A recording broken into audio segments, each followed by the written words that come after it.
Shalom, first and foremost, we give our praises and glory to Yahweh, B'Shem Yahshua, B'Shem Kakadash. Advance to the apostles, Jim Master Ruel. Shalom to the faithful men as always continue doing the work of the Lord. Now, Lord willing, I just want to make a land back video on a brother in Iowa. I just got done watching. He, it's called GMS Feed the Flock. Got me hyped. Chat got me hyped. We gonna shine when society collapse. Alright. And so what when he looked it up, how is the men of the Lord is going to shine and in the end times, and he put Isaiah 13 and 14 where it says, or 12, so like a man shall shine. You know what I'm saying? As the gold of Ophir, you know, it'd be more precious, so like it. Alright, and then the chat broke it down. You know what I mean? It said everything that we say. You know what I'm saying? Then it also went into the women and all that, how they gonna be just pretty much Isaiah 4 and 1. You know, things like that, man. It's just beautiful, bro. It's beautiful because. What it say? One thing it did say, cause I did my own little chat thing. I'm gonna read it a couple, but one thing the chat did say is that because it's gonna be so dark, you know, it's gonna be a day of darkness that, you know, light is gonna shine. You know, what is that light? You know, that we have in us is Ecclesiastes 8:1. Who is he, or who is as the wise man, and who knoweth the interpretation of a thing? A man's wisdom maketh his face to shine, and the boldness of his face shall be changed. Right? So wisdom maketh a man's face to shine, and it make his boldness of his face shall be changed. You know what I mean? Why? Because we was that Wisdom of Solomon 12. It says when these things come to pass, it's gonna make the elect's boldness to shine. You know, when all these prophecies finally start really happening, we're going to get even more bolder, and we're going to shine even more brighter. Was that Proverbs 4, the light of the perfect is going to shine more and more into the perfect day? All right. As a matter of fact,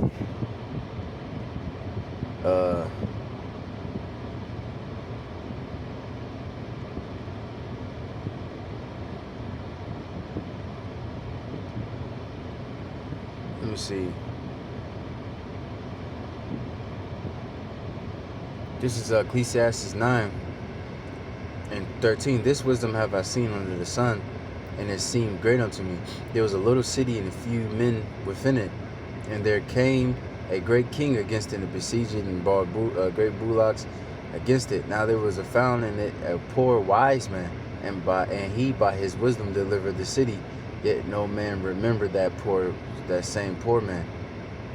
All right. Then said I, wisdom is better than strength.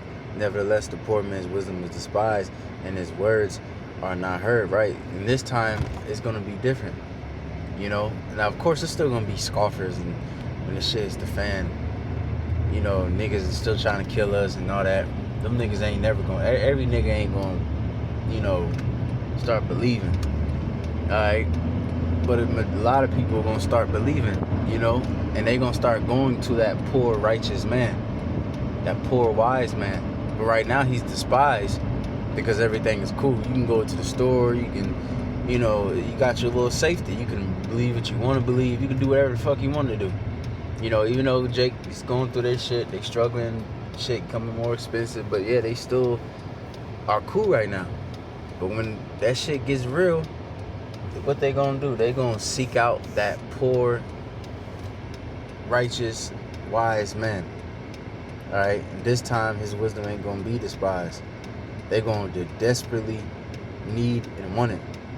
Alright. Now, again, like he said earlier in the chat, it says you know, the men of the Lord gonna shine so much in that day because it's gonna be so dark. You know what I'm saying? So willing, the brothers, they're gonna have no choice but to shine. You know what I'm saying? We won't have to do nothing extra. You know, like the chat was saying, we won't have to do nothing extra or nothing. They're just gonna come to us. They're gonna be, it was the Amos, they're gonna go to the north, to the south, searching, bro. Us, we ain't gonna be, we don't gotta do shit. Matter of fact, it's gonna be illegal to teach, so we ain't gonna be on the streets no more. You know what I'm saying? This is Ecclesiastes 2:13. It says, "Then I saw that wisdom excelleth folly, as far as light excelleth darkness." Right, so that's why we're going to be shining in that time. When all hell breaks loose, we're going to be shining, because light far exceeds darkness. You know what I'm saying? And darkness is coming to an end. Alright, the Lord's going to get rid of wickedness. And it's going to be because right now wickedness is reigning, is having its fun.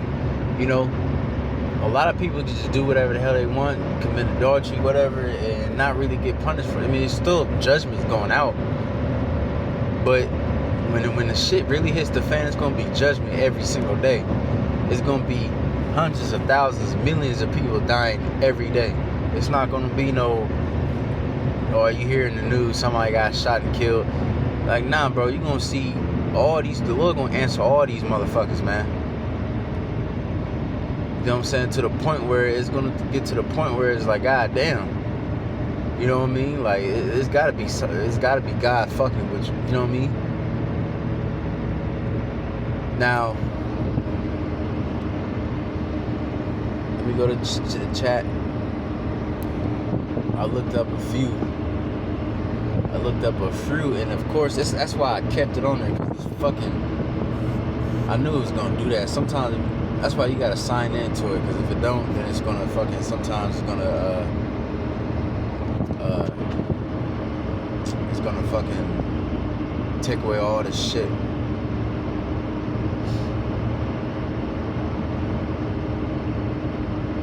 See, I don't even know if this is the one, man. I hate this fucking chat.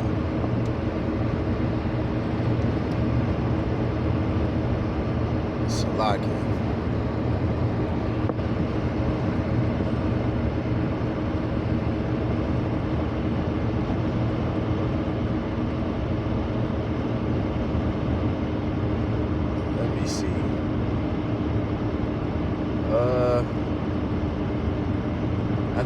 Okay, fine. Alright.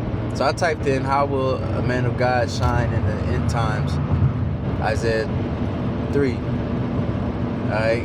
It says, the day of Yahweh is a time of divine judgment, upheaval, and the humbling of human pride. When read through that lens, it reveals how a true man of God will shine in the end times, not by worldly success, but by faithful alignment with God's holiness and truth. Alright, by standing in the fear of Yahweh. That's good. That's number one. See, that's very good. Very, very well. You know what I'm saying? Because that's the first step in being accepted in the Lord's love, was that Sirach. And also in Proverbs 1, it says, the fear of the Lord is the beginning of wisdom. It says 13:6, well, for the day of Yahweh is at hand. Alright, in the end times, many will mock God or live carelessly. A man of God shines because he takes God seriously when all others do not. And we're doing that now. A lot of these people ain't going to take God serious until shit gets really, really real. Until there is no food, there is no security, there is no shelter. That's when they're going to take God serious. But we're doing it now. Alright, lives with reverence, not fear of man. Warns others with humility, not arrogance. See, that's important too. Because why? Because the Lord teach us to teach. Because there's some people out there that actually believe in the Lord and fear the Lord, but they ain't doing their job. They don't fear Him enough because they ain't doing the work. The Lord fuck your ass up for that too. You know what I'm saying? It says His light is moral clarity in a darkened world. Because wisdom is knowledge and stability shall be the stability of that time. Why? Because it says wisdom and knowledge, that's your morals, right? It says by rejecting pride and worldly glory, I will punish the world for evil as evil, and I will put it into arrogancy and of pride. Alright? And a culture obsessed with self-humility became radiant. It says, by remaining steadfast when everything shakes, therefore I will shake the heavens. Therefore I will make the heavens tremble, and the earth will be shaken. End times are marked by instability, social, moral, spiritual. The man of God shines because his faith is anchored in the Most High, not circumstances. He remains calm. Yeah, and that's how these people are, bro. You got people out here that actually believe in God, but it's based off of circumstances. They can go and hoop and holler all they want in church because you can do that. But what about when it's illegal to praise the Most High in His name? How about that? What you gonna do then? You know, he remains calm when others panic. He becomes a refuge for others. Right? Isaiah 32. He's gonna be a refuge and a cover for the wind. You know, so on and so forth. All right. And we gotta think about this, man. This ain't just talking about women neither. Now, of course, Isaiah 4:1, we're gonna have multiple women. Of course, they're gonna flock to us. Best believe that. I'm gonna touch on that. Don't worry about it. You know what I'm saying? Cause let's be real, man. We fucking men, bro. That's what we want. You know what I'm saying? And that's not just what we want. That's what's gonna be necessary when that time comes. All right. But that ain't just talking. Or that Isaiah 4:1 is talking about. Well, I'm talking about Isaiah 32 and just us protecting people, period. It's not gonna be just women. Alright?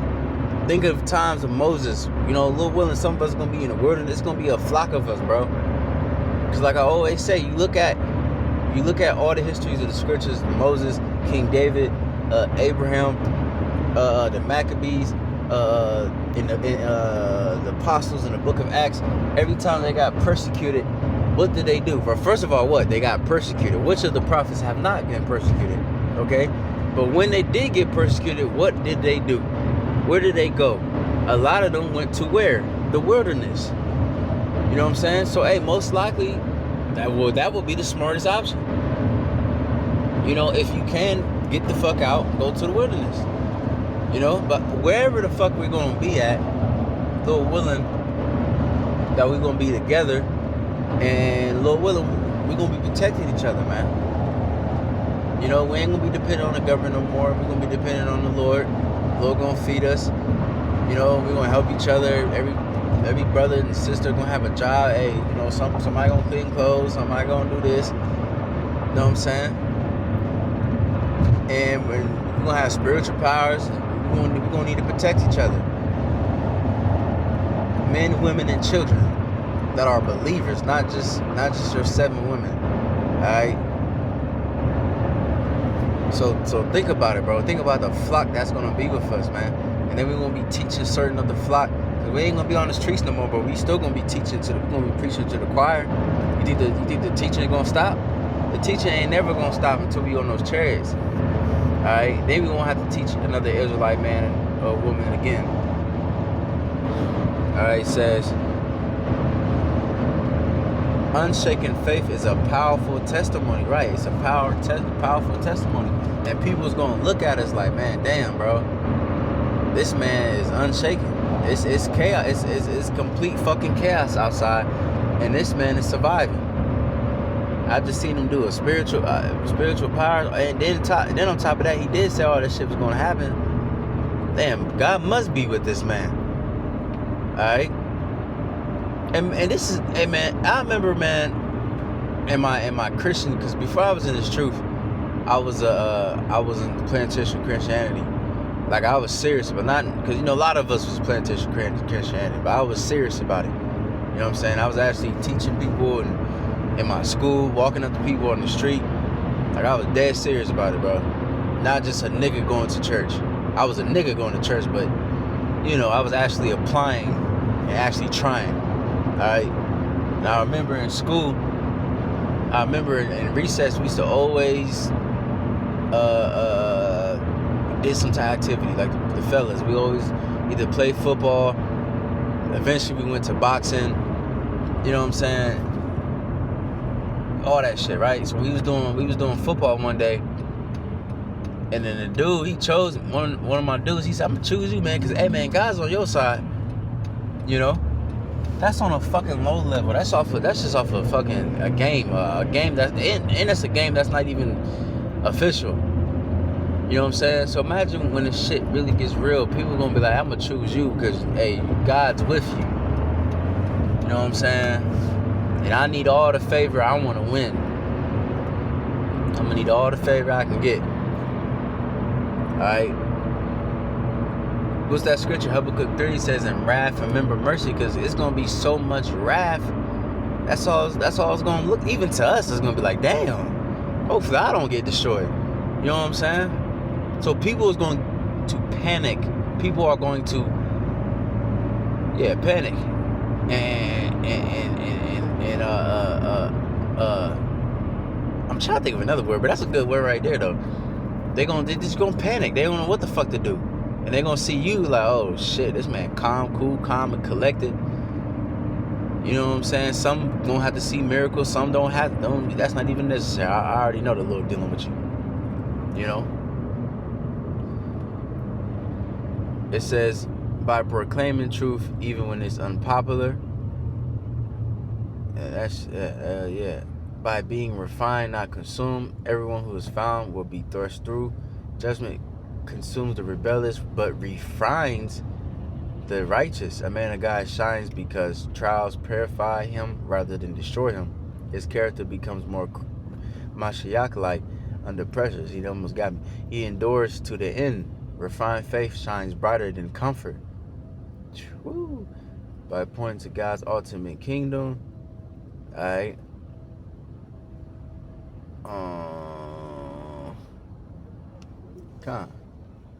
Alright, perfect. And of course, I hate this fucking thing. I have my shit lined up and everything. Now,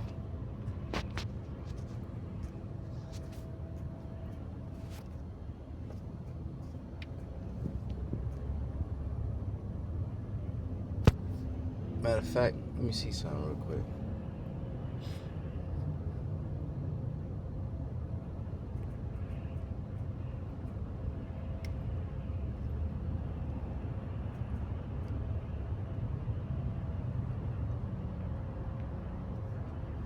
Let me see something real quick.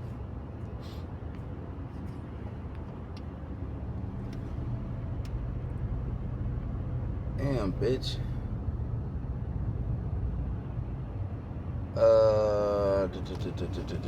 Here, let me see.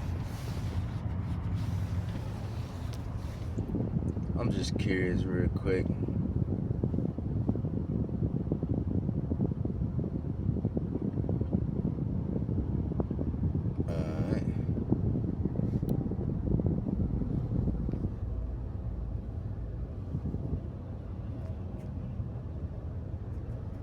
I want to ask a specific question, but it,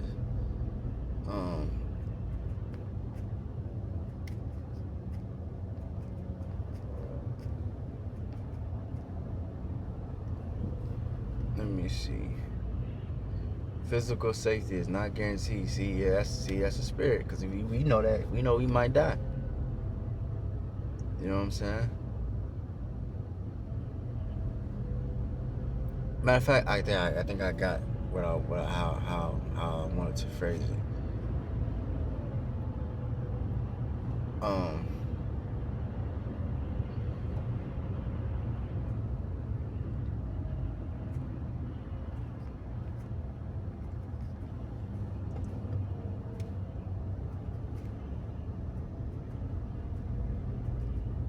Slovakia and tabs. Alright. He will be hated and persecuted by many. Hell yeah. Some will respect and follow him.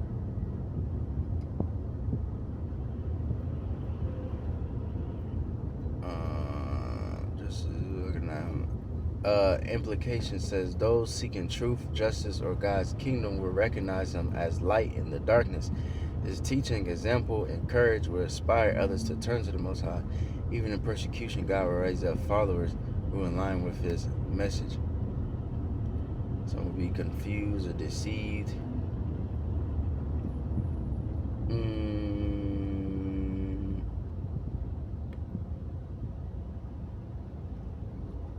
Let me see. I'm gonna do one more.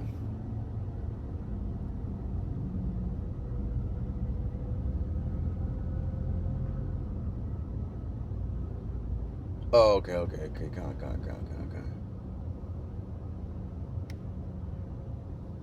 Matter of fact, okay, one more.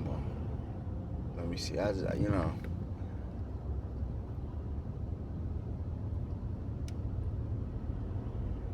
Alright.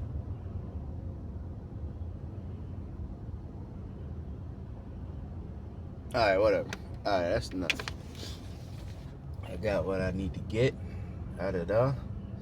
Now, okay, so now I put the same question out of men of God shine in the end times. I put Isaiah 13:12. I'll make a man more precious than fine gold, even a man than a golden wedge of Ophir. Okay, says very important. Context first. It's a judgment oracle, primarily against the Babylon, using, day of Yahweh language. It describes devastation, collapse of pride, removal of false security. In that setting, human life becomes rare because of judgment.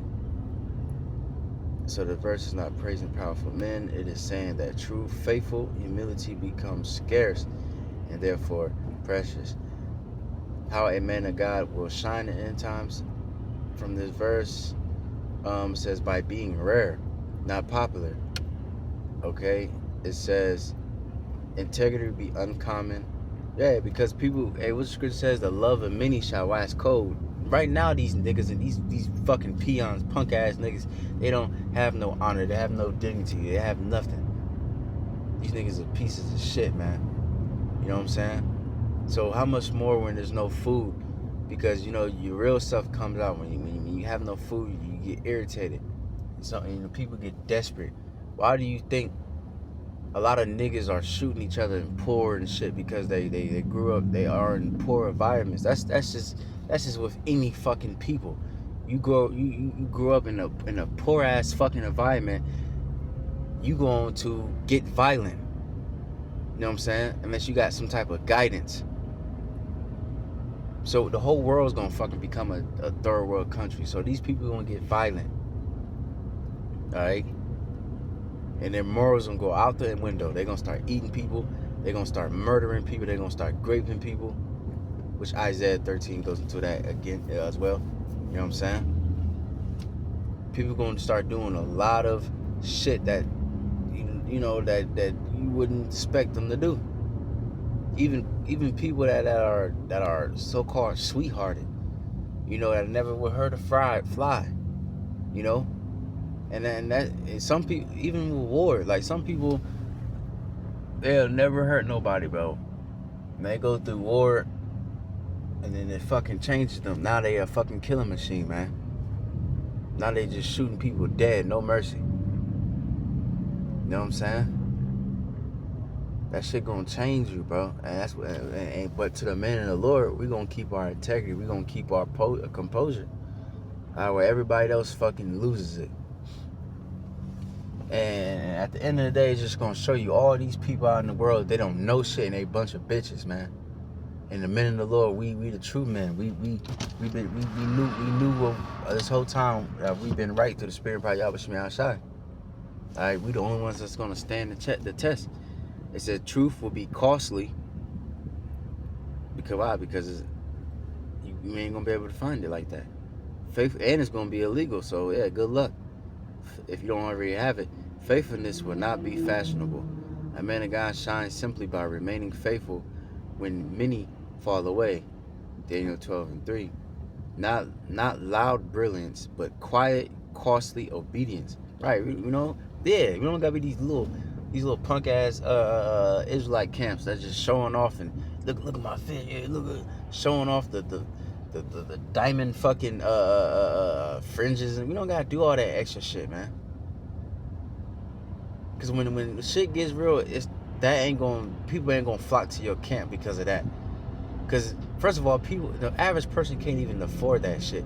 So when the society and the dollar collapse, niggas really can't afford that shit.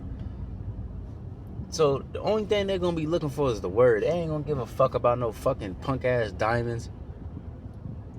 No gauntlets. Who gives a fuck, man? Gold gonna be, expensive. That's gonna be real currency, but they ain't gonna give a fuck, bro. Alright. It says, by reflecting God's character, not worldly power, gold symbolized value, but God says a righteous man must be more precious than gold. A man of God shines through justice instead of exploitation, humility instead of pride, mercy instead of cruelty, holiness instead of composure. This echoes Micah 6:8, James 1:27. By standing firm when system collapse, Isaiah 13 describes nations shaking, heaven trembling, human arrogance humbled. In such times, the man of God shines by not panicking when others do, not worshiping collapsed societies. Oh God, right? Because that's why our mind is not on America, because we already know the casket is already closed on this place, man.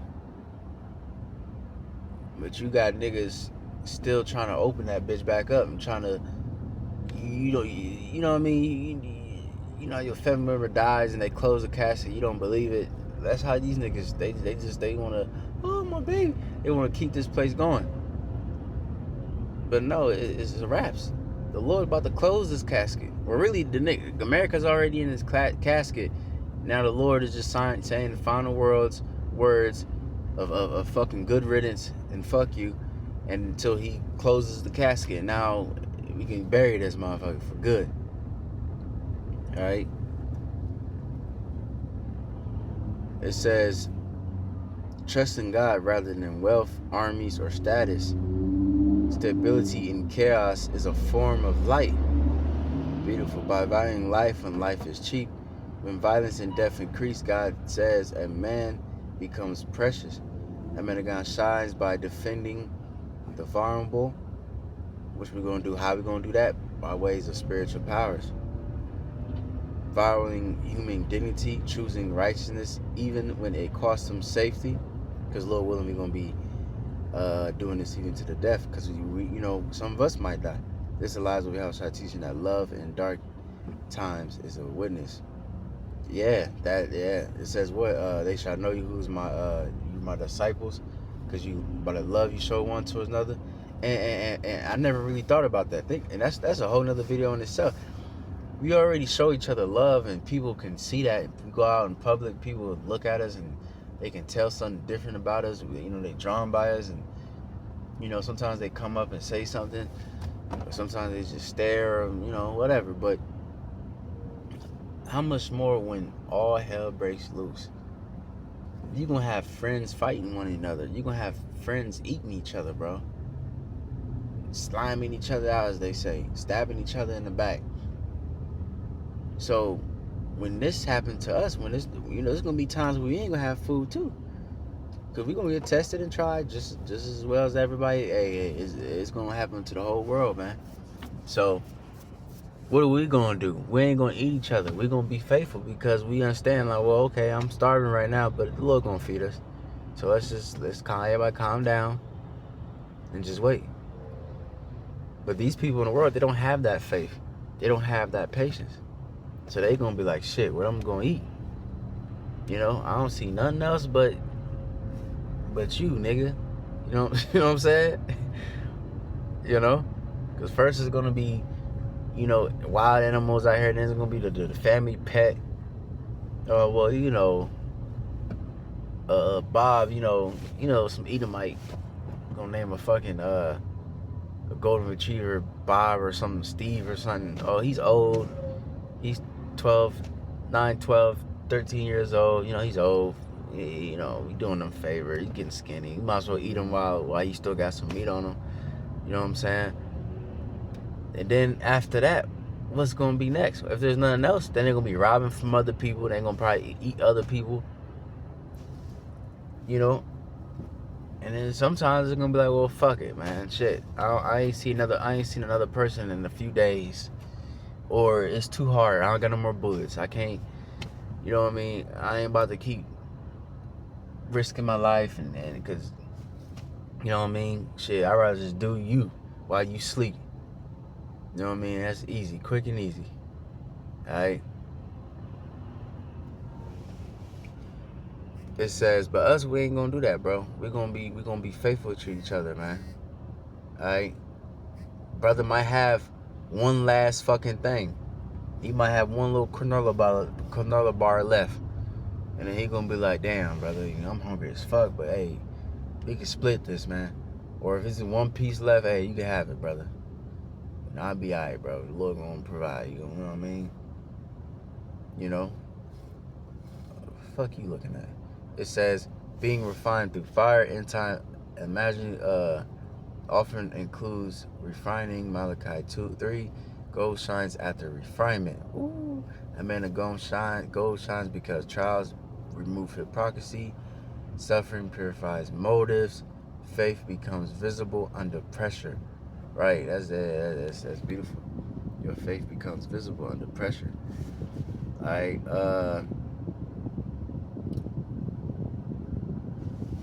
now, one more.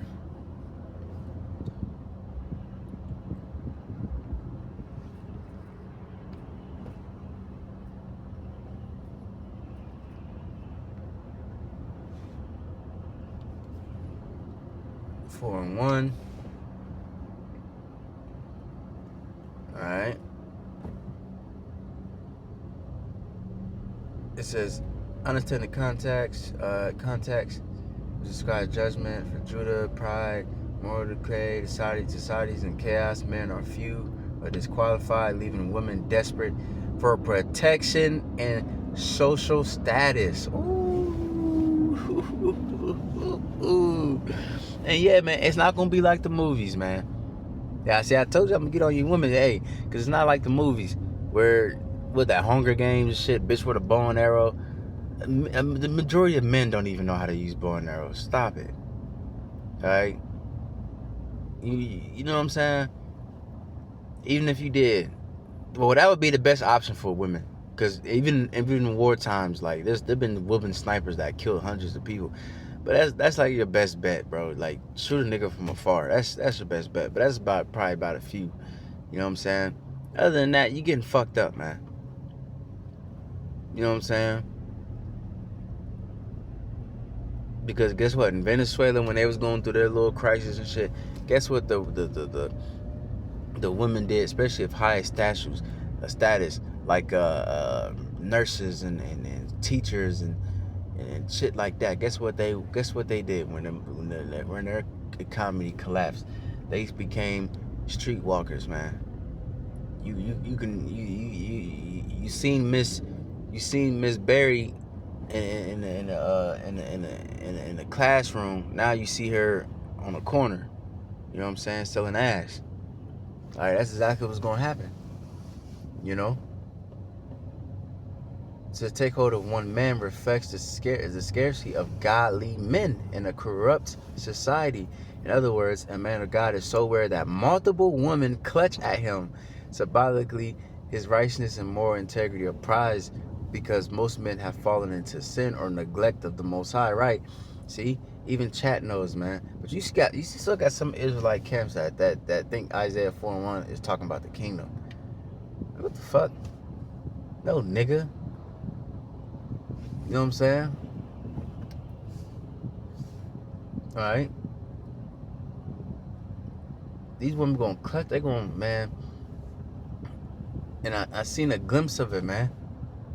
You know, I remember I was at the camp, we was leaving, we was about a car chilling, and a brother tried to hook me up with one girl that was walking past, and I was like, oh, fuck it, all right, con. And me and her, I walked up to her, started talking to her, like, oh, okay, cool. And I was like, oh, yeah, you got a man? She's like, oh, I'm still talking to my baby daddy. I'm still messing with him. I was like, ooh, hey, sorry, I can't do that. And then she's just like, well, hold on. I ain't talked to him. And she changed it completely. I'm like, oh, nah, I'm sorry. Because I didn't want to tell her. I didn't want to get into details. I can't do that. I don't do that. You know what I mean? And she just kept going. I'm like, God damn. I'm like trying to walk back. And then I got ignored. Like, look, man, that shit going off. Like, that's adultery. You got a man. You know what I mean?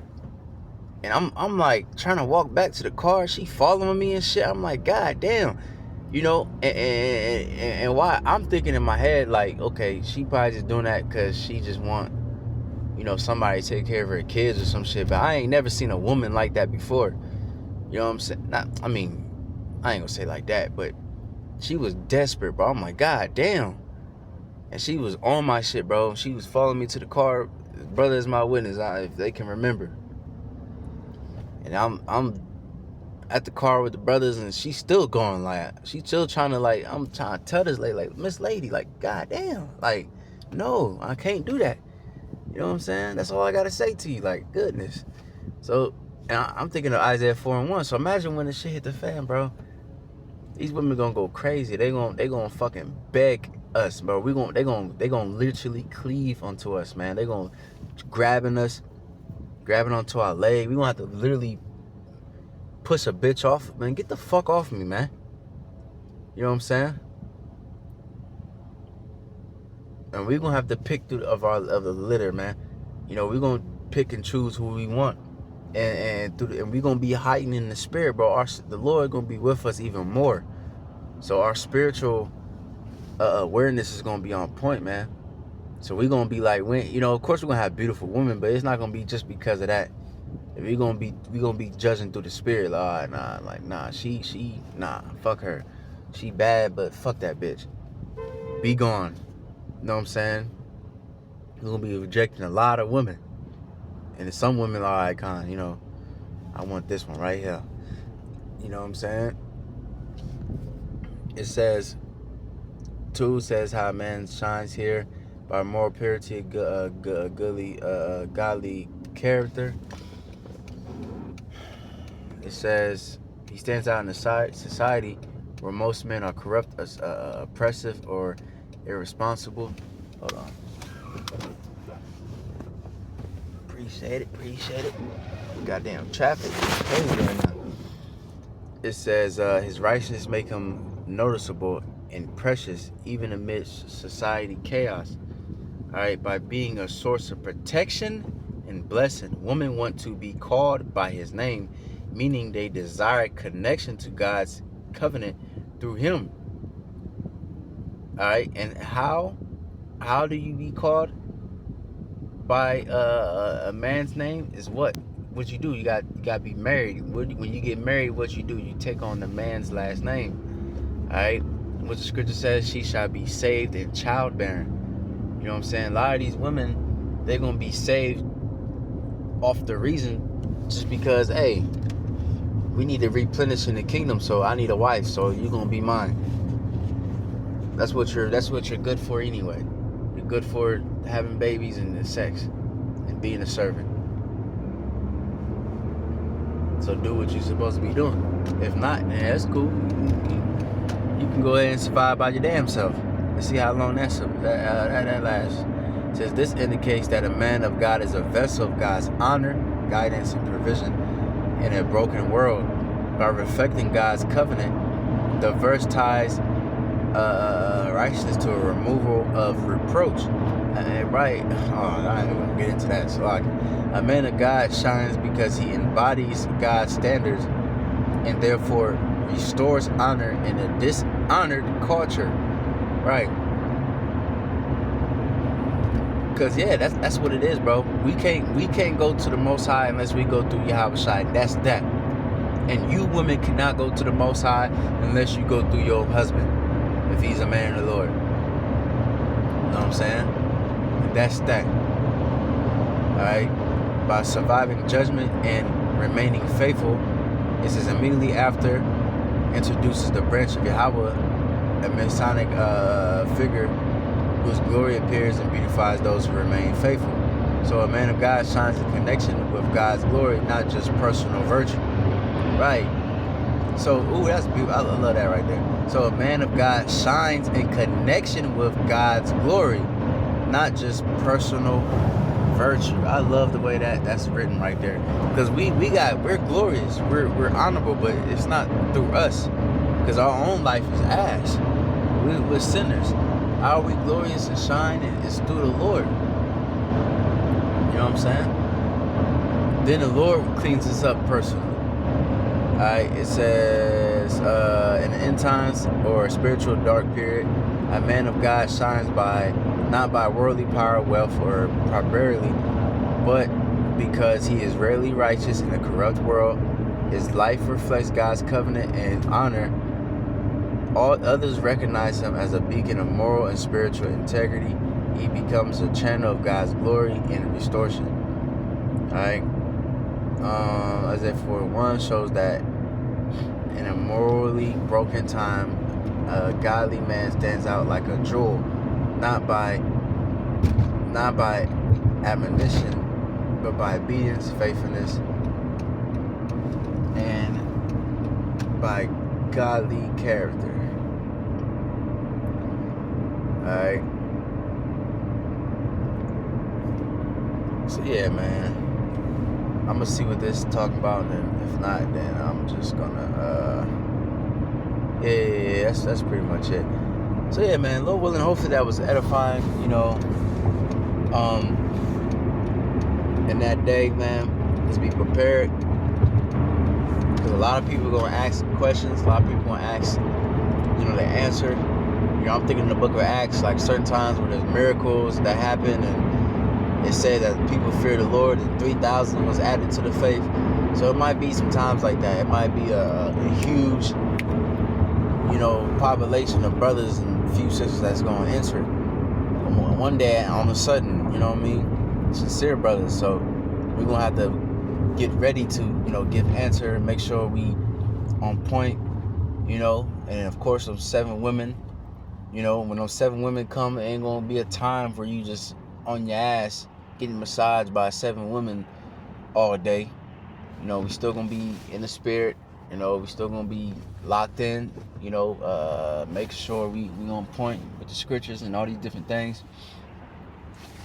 And yeah, man, just get ready for the return of our Lord. All right. So, Lord willing, hopefully that was edifying. We give our praises and glory to Yahweh, Bishop Yahshai, Bishop Rakakadash, the bounce to the Apostle JMS Ruel, and shalom to the faithful men. Always continue doing the work of the Lord. It's time to say shalom.